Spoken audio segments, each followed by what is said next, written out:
തിമോഥെയോസ് 2-ാം അധ്യായം 1 മുതലുള്ള വാക്യങ്ങൾ. എന്റെ മകനെ, ക്രിസ്തുയേശുവിലുള്ള കൃപയാൽ ശക്തിപ്പെടുക.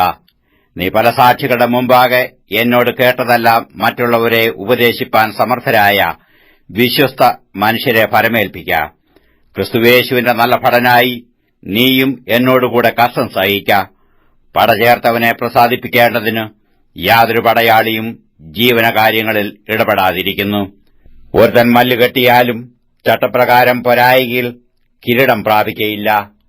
അധ്വാനിക്കുന്ന കൃഷിക്കാരനാകുന്നു ആദ്യ ഫലം അനുഭവിക്കേണ്ടത്. ഞാൻ പറയുന്നത് ചിന്തിച്ചുകൊള്ളുക. കർത്താവ് സകലത്തിലും നിനക്ക് ബുദ്ധി നൽകുമല്ലോ.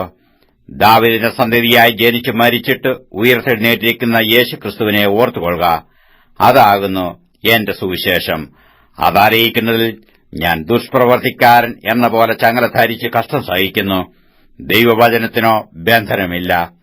അതുകൊണ്ട് ക്രിസ്തുയേശുവിലുള്ള രക്ഷ നിത്യ തേജസ്സോടുകൂടെ വൃതന്മാർക്ക് കിട്ടേണ്ടതിന് ഞാൻ അവർക്കായി സകലവും സഹിക്കുന്നു. നാം അവനോടുകൂടെ മരിച്ചു എങ്കിൽ കൂടെ ജീവിക്കും, സഹിക്കുന്നുവെങ്കിൽ കൂടെ വാഴും. നാം തള്ളിപ്പറയുമെങ്കിൽ അവൻ നമ്മെയും തള്ളിപ്പറയും.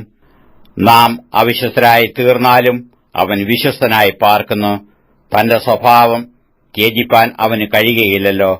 ഈ വചനം വിശ്വാസയോഗ്യമാകുന്നു.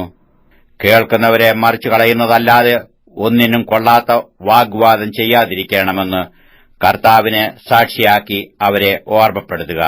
സത്യവചനത്തെ യഥാർത്ഥമായി പ്രസംഗിച്ചുകൊണ്ട് ലജ്ജിപ്പാൻ സംഗതിയില്ലാത്ത വേലക്കാരനായി ദൈവത്തിന് കൊള്ളാകുന്നവനായി നിൽപ്പാൻ ശ്രമിക്ക. ഭക്തിവിരുദ്ധമായ വൃഥാലാപങ്ങളെ ഒഴിഞ്ഞിരിക്ക. ആ വകക്കാർക്ക് അഭക്തി അധികം മുതിർന്നു വരും. അവരുടെ വാക്ക് അർബുദവ്യാധി പോലെ തിന്നുകൊണ്ടിരിക്കും.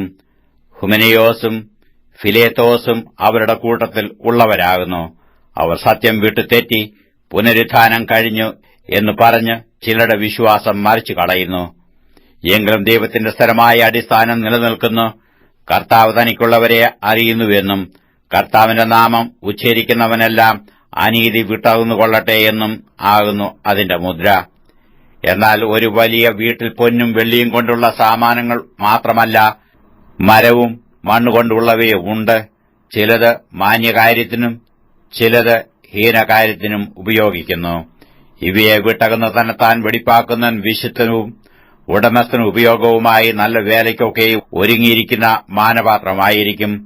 യൗവനമോഹങ്ങളെ വിട്ടോടി നീതിയും വിശ്വാസവും സ്നേഹവും ശുദ്ധഹൃദയത്തോടെ കർത്താവിനെ വിളിച്ചപേക്ഷിക്കുന്ന എല്ലാവരോടും സമാധാനവും ആചരിക്ക. ബുദ്ധിയില്ലാത്ത മൗഢ്യതർക്കം ശണ്ട ജനിപ്പിക്കുന്നെന്നറിഞ്ഞ് അത് ഒഴിഞ്ഞിരിക്ക. കർത്താവിന്റെ ദാസൻ ശണ്ടയിടാതെ എല്ലാവരോടും ശാന്തനും ഉപദേശിപ്പാൻ സമർത്ഥനും ദോഷം സഹിക്കുന്നവനുമായി അത്രേ ഇരിക്കേണ്ടത്. വിരോധികൾക്ക് ദൈവം സത്യത്തിന്റെ പരിജ്ഞാനത്തിനായി മാനസാന്തരം നൽകുമോ എന്നും പിശാചനാൽ പിടിപെട്ട് കുടുങ്ങിയവരാകയാൽ അവർ സുബോധം പ്രാപിച്ചു അവന്റെ കണിയിൽ നിന്ന് ഒഴിഞ്ഞു ദൈവേഷ്ടം ചെയ്യുമോ എന്നും വെച്ച് അവരെ സൗമ്യതയോടെ പഠിപ്പിക്കേണ്ടതും ആകുന്നു.